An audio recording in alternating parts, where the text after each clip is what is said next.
All right, Q&A number 14.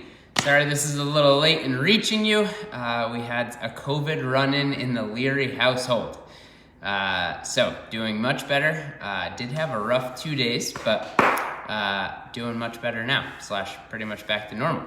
Welly got it as well, but she was completely fine, 0 symptoms whatsoever, and somehow court skated through without getting it. So very weird experience, but happy to be on this side of it. So let's jump into these. Moving quickly through these today. First question, do I need a protein shake on recovery days? Short answer, no, you definitely don't. Protein shakes are used as like a supplement if life is inconvenient to get other protein sources. So personally, I use it more of a if I have food options that aren't fantastic or that aren't as protein rich, I'll use it as a way to just simply bump up my protein intake for the day. Just because you are having a rest day, I would still aim to keep protein high. So protein's not necessarily going to correlate with your training. Ideally, that's the one macro that you always make sure you get in day to day, regardless of if you're training or not training. And especially if you're in a caloric deficit, you want to make sure that protein's high. If you're in a surplus or something like that, or even maintenance, you may be getting enough just in normal, intakes. But if you're in a deficit and calories are kept down, you want to make sure that you're hitting that. So protein shakes are an easy way to do that. How do you know the calorie deficit number for your body? Yeah, this is a good question. So there's a couple of methods for these, and they're usually scientists' last names, and they've been around since the 70s. They've been around for a long time. There's some easy ways in which you can do this now. The one that I use is it's called tdeecalculator.net. TDEE stands for total daily energy expenditure. And basically what you're finding with these apps or with these calculations within apps is it's basically finding your total daily energy expenditure. And why that's important is because that is basically based on, it's a guess, but it's a very educated guess from the data that you provide for this calculation. And what it does is it basically figures out roughly how many calories you're burning based on your lifestyle. So when you put in your values, you put in, are you a male or female, your age, your height, and your current body weight. Then you have the ability to put your activity level, which that, some will give descriptions, but for most people that train 2 to 4 days a week and largely work at a desk job or, have a job where they're not doing construction or landscaping or something where you're always on your feet, I tend to put people at light exercise. So what it'll do is that'll then populate a value. So let's just call that 2,000 calories. So that 2,000 calories is your maintenance calories. So if you eat 2,000 calories, you will maintain your current body weight. Now, I will then take that value, and depending on how long of a deficit you want to be in and what your goals are for losing body fat and things like that, will dictate what percentage we take off of that. But generally 10 to 35%, 30, 35, 25, too high in my opinion. But unless you're going on vacation in 1 month and you're ready to really get after it, we can do that. But for most people, I will do 15 to 20% of a cut. That's enough where you're gonna see changes. You'll see that the scale comes down, you'll start to lean out, but it's not so much that all you're doing is being consumed by thinking about food. So it's enough deficit to move the needle, not so much that you wanna be there forever. And then I'm a big fan of every 5 pounds of body weight change, up or down, I would recalculate your numbers. They're gonna be small changes, but it might be 75 to 100 calorie changes. And that's important because what happens is, let's say you lose 5 pounds eating 2,000 calories. Well, all of a sudden 2,000 calories is now no longer gonna be your deficit calories. It's now gonna be what you're doing to maintain that body weight. So you'll have to recalculate because you might have to bump your calories down if you want to stay in a calorie deficit. So, but that again is tdeecalculator.net. I am in a bulk. I'm having a hard time getting my calories in. Do you have any thoughts? Yeah, and this is the reverse for everybody that's looking to be in a cut. Drink your calories. So it's super easy to consume a lot of calories when you drink them. Make smoothies, protein shakes, do different things that basically you can drink calories. Gatorades, things like that add up. Coconut waters, all of those have good sugar content, so they're higher in calories. Eat some processed foods. Again, they're calorically dense. Don't go crazy on that, but eat some. Make sure you're tracking your food, just so you know that where you're landing. And then eat as soon as you wake up. Like basically give yourself the biggest window of time that you can eat. And you know, it might be the type of deal where you have breakfast, have a little snack, have lunch, have a little snack. You know, make sure that you're getting in frequent meals as well. And that makes a bigger difference. Everything done in reverse that I just mentioned will help you stay in a calorie deficit or be mindful around your eating. Is creatine good for you? Does it make it, do you retain water or gain weight from it? And how much should I take? Creatine is very good for you. This is definitely the most researched supplement there is out there. It's great for power output. They're now finding that it really works for building aerobic capacity. And the biggest thing that I am intrigued by it, and that really is being put out now, even in like Alzheimer's patients and things like that, where it's a neurological deal, is they're able to find that you have way better, maybe not way better, but better cognitive function and recall of memory and things like that with it. So the physical aspects are great. The mental side is definitely why I'm intrigued and personally why I take it. In terms of gaining weight or retaining water, everybody's a little different. It is common to retain some water. That will usually level out in time, so I wouldn't freak out. But if you do see the scale bump up a little bit, I wouldn't be concerned. It correlates with that. Give it a couple of weeks and let that see what happens. And how much? I would take 5 milligrams per day, every day. You don't need to do like a ramping it up phase. You don't have to cycle it. You can have it all the time. Next question. Do you find counting macros to be flexible? Personally, I do actually.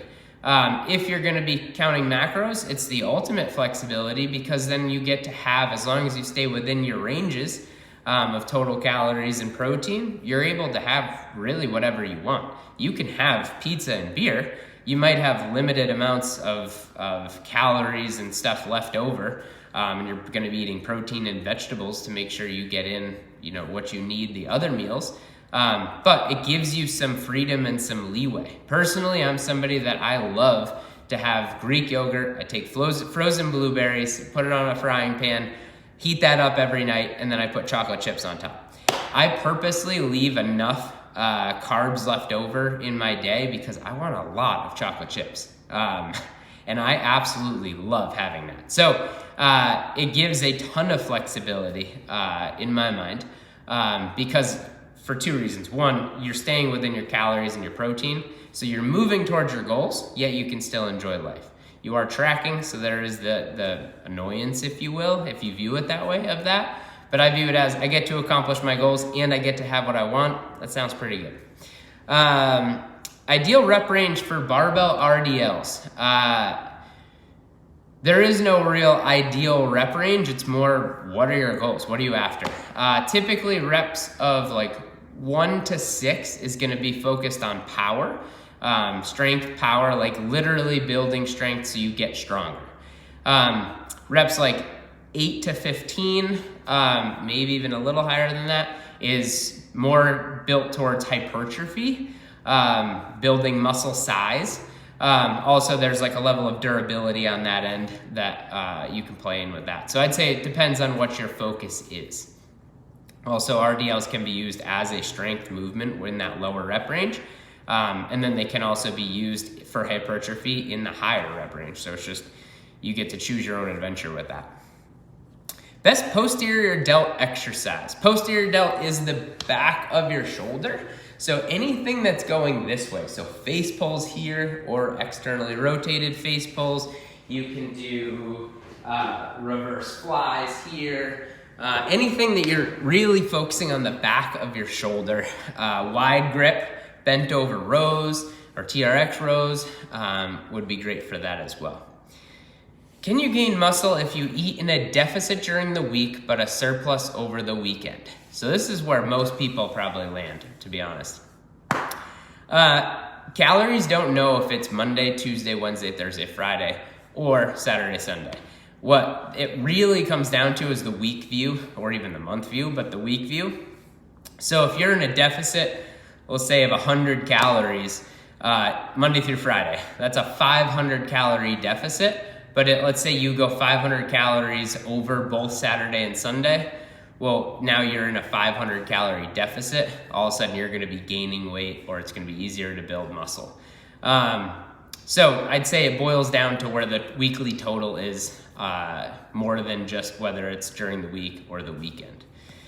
Which is why, that's to that point, which is why most people will go fucking hog wild with salads and, you know, I'm gonna be keto and I'm not gonna drink alcohol and I'm gonna do all these things Monday through Friday or Monday through Thursday, and then they go crazy Friday through Sunday getting it all in and then start over. But usually that, like, going off the rails or living a little, or however you want to call it in your mind, often that will be in excess of what you were, you know, during the week. And that's why people have a hard time. They struggle during the week. They feel like they're going without and punishing themselves. And then they can't hack it during the weekend because they're too restrictive during the week. And we're still slowly slipping backwards. So often average out the week. And a little way you can do that too to work backwards is start tracking on Friday. So go Friday, Saturday, Sunday. Well, now you know where you need to be. And maybe you don't win the first week or the second week, but the more you do this, the more you're educating yourself. You're an N=1 experiment. Collect data. Fuck something up. That way you can move forward with knowledge going forward. There's only what works well for you. Let's see. Sorry, that's triggering because I'm passionate about that.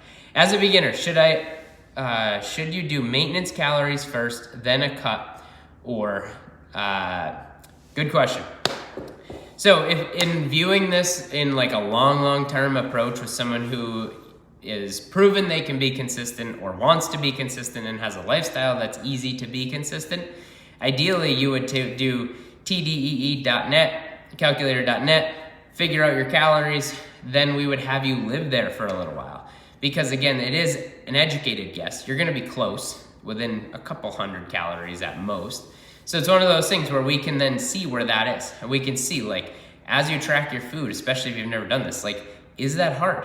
Is that easy? Do you feel like you're overeating? Do you feel like you're undereating? And again, N=1, you take all that data and then you figure out, like, what percentage of a cut? You know, do I go down 10% and just slowly, incrementally decrease and lose, but not have to be in a huge deficit? Do I go 20%, go a little bit more aggressive, but maybe be a little hungrier?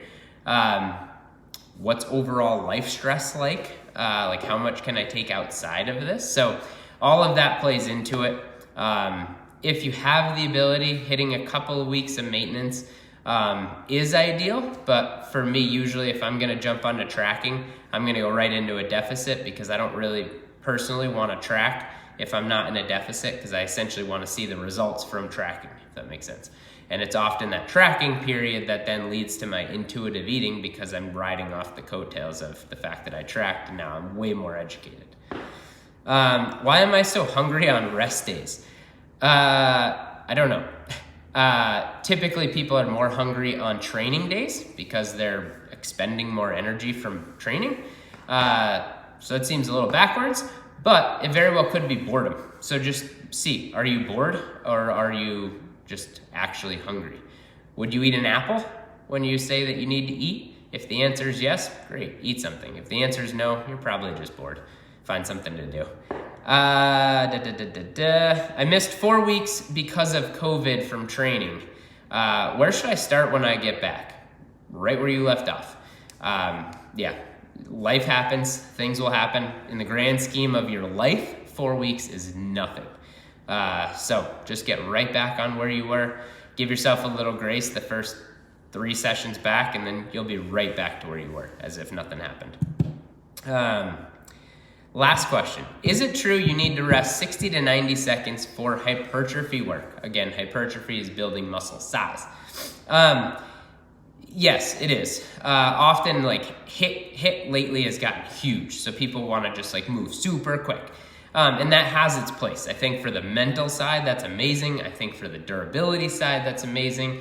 I think overall we live in a place where like life's fairly easy, so if you can create a little bit of struggle, we learn a lot about ourselves in that. So I think it's important to like steadily move. However, when building muscle size, you want to give everything you have to that working set. Like you want to truly be pretty much like RIR, reps in reserve, of like 0 to 1. So you want to pretty much be hitting fatigue. And in order to do that, you need to be well rested in order to give that kind of effort. So if you finish something and 5 seconds later you turn around and do the next thing, you're not going to have the adequate rest to do yourself a good job once you start moving again. So taking 60, 90 seconds, then you can start moving again. I guess the only workaround for that, if you are really busy, which sometimes I am and life is that way, work like opposing muscle groups or work like upper body, lower body. So I might do a bench press for that, and then I might do Bulgarian split squats or something like that.